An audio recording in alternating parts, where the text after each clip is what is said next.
Welcome to my channel.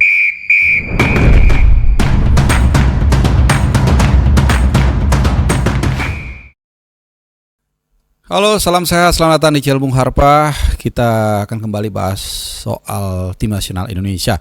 Tapi kali ini bukan soal pemain, bukan soal persiapan menjelang 5 Juni nanti menghadapi China, walaupun ada hubungannya. Tapi seperti yang kalian baca juga di judul maupun juga di thumbnail, ini adalah soal hukuman yang baru saja ditimpakan oleh FIFA kepada Indonesia. Ini terkait dengan insiden yang terjadi di laga menghadapi Bahrain bulan Maret lalu, di mana di situ menurut rilis yang dikeluarkan oleh Esko PSSI, di situ dikatakan ada teriakan xenofobia, ada ujaran kebencian, walaupun tidak di breakdown atau dijelaskan lebih detail apa yang dimaksud begitu loh. Ada yang mengasumsikan ini terkait dengan teriakan di menit 80-an yang lagu Heli Kukukuk diganti jadi Bahrain Kukukuk seperti itu ya. Nah, ini nggak jelas karena ada kaitannya juga nanti dengan hukuman yang ditimpakan dengan, ya kita semua tahu ya, kalian juga sudah dengar 400 juta plus 15% pengurangan penonton dari kapasitas stadion. Dan 15% itu ditimpakan ke kawan-kawan kita, supporter-supporter kita yang sangat luar biasa, dan dalam beberapa kesempatan selalu gue puji. Kenapa? Karena mereka lah the real supporter, mereka lah the real pemain ke-12, yaitu kurva Sud dan kurva North atau sisi utara dan selatan yang dihuni oleh teman-teman La Grande dan juga Ultras. Kenapa gue bilang ini penting isunya? Karena yang kena dampaknya adalah ya itu tadi, benar-benar supporter yang datang ke stadion itu untuk mendukung. Jujur kalau gue masih pengen nonton, masih pengen menikmati, masih pengen menganalisa. Tapi kalau mereka benar-benar mendukung 100.000%, ya membelakangi gawang, caponya, kemudian juga koreonya, mereka rehearsal beberapa hari sebelumnya, bahkan mereka sampai narik tambang ke sisi sisi selasar stadion. Kemudian mereka mengeluarkan tenaga dan pikiran, waktu menyiapkan koreo yang menurut informasi itu enggak 10, 20, 30, 40 juta gitu, sampai 80 juta bahkan lebih dari itu mungkin kalau dilihat dari turunannya ya. Jadi ongkos mereka lah bolak-balik segala macam, mungkin memberikan pekerjaan. Nah, ini yang nanti katanya akan tergerak dampaknya. Jadi kalau 15% dengan asumsi stadion Senayan atau GBK itu 70.000, maka sekitar 10.000 penonton lah. To be precise 10.500. Tapi anggaplah 10.000 biar gampang. Jadi mungkin 5.000 di Tribun Selatan, 5.000 di Tribun Utara. Dan ini kan yang gue bilang tadi, ruginya bukan hanya 10.000 orang, tapi 10.000 supporter yang mungkin suaranya selama 50 menit tuh nyanyi nggak berhenti-berhenti saat nanti kalau kita menghadapi China. Jadi ini kehilangan yang sangat luar biasa. Itu tadi ya kenapa gue pengen tahu sebenarnya detail penyebabnya ini apa gitu. Tapi ini tidak dijelaskan dengan clear, hanya xenofobia gitu loh. Walaupun gue tidak membenarkan, sama sekali tidak membenarkan, bahkan gue mendukung misalnya apa yang dilakukan oleh Sayuri Bersaudara dengan melaporkan ke polisi terkait ujaran kebencian, sara gitu. Berbeda pendapat nggak masalah, tapi jangan menghina apalagi mengancam. Nah ini kan yang kadang-kadang perlu edukasi juga. Nah ini yang pertama ya. Yang kedua, tidak disinggung soal penghormatan terhadap lagu kebangsaan. Ini yang berkali-kali juga gua ingatkan, gua bahasanya apa ya, jangan edukasi lah, terlalu kayaknya mengajari gitu ya. Tapi gua kasih contoh yang paling sering gue ceritakan itu waktu di Midin, di round 2, waktu kita menang 3-0. Itu gua duduk dengan teman kita Divo, dengan pemain ke-12 juga, di tengah-tengah pendukung Vietnam. Dan setelah kita menghina lagu kebangsaan kita di Senayan, di GBK saat kita menang 1-0 lewat golnya Egy Maulana Fikri ya. Kita hina lagu kebangsaan itu dengan alasan ya katanya di media kita dihina-hina gitu loh, padahal ya kita juga semua sama lah di media itu saling menghina begitu. Tapi intinya saat itu gue duduk di tengah-tengah pendukung Vietnam, setelah kita menghina lagu kebangsaan mereka di GBK.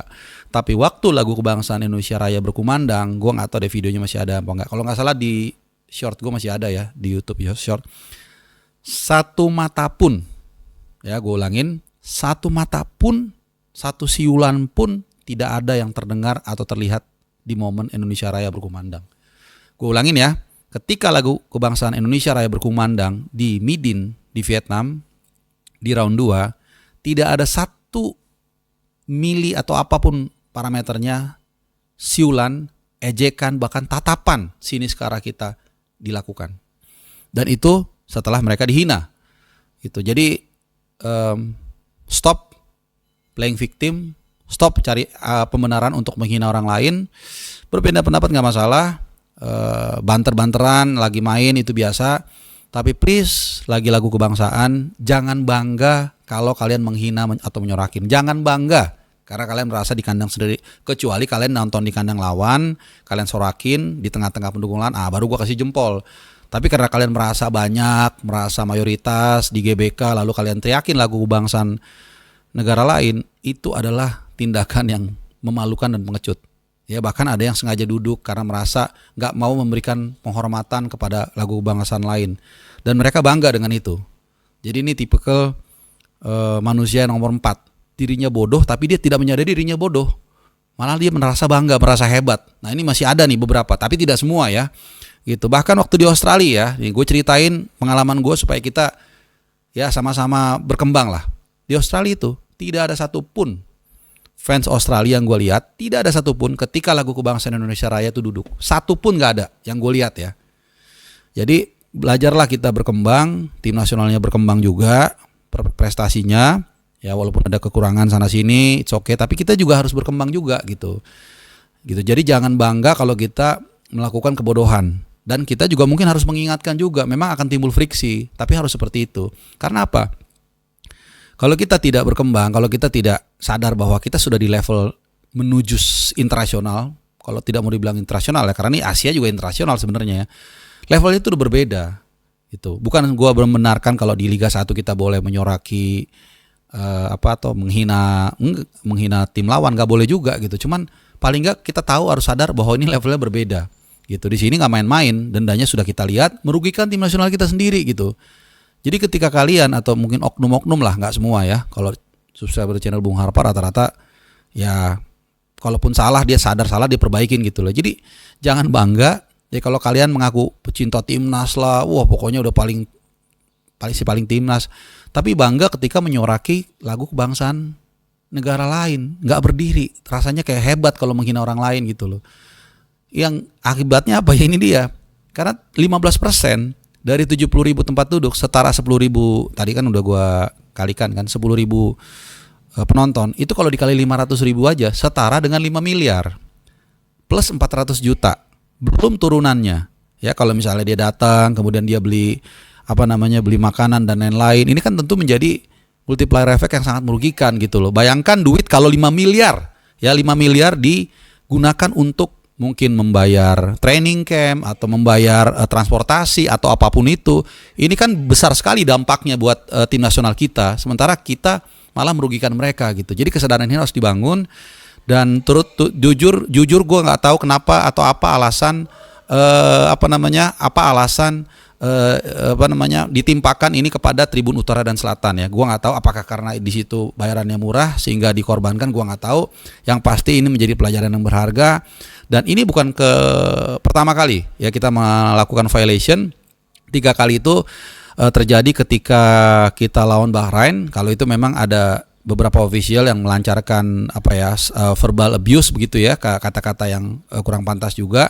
Kemudian 2 kali kita telat saat menghadapi Australia di GBK dan juga saat kita menghadapi China di Qingdao. Jadi udah 4 kali nih kita kena ya. Jadi ini pelajaran buat kita semua.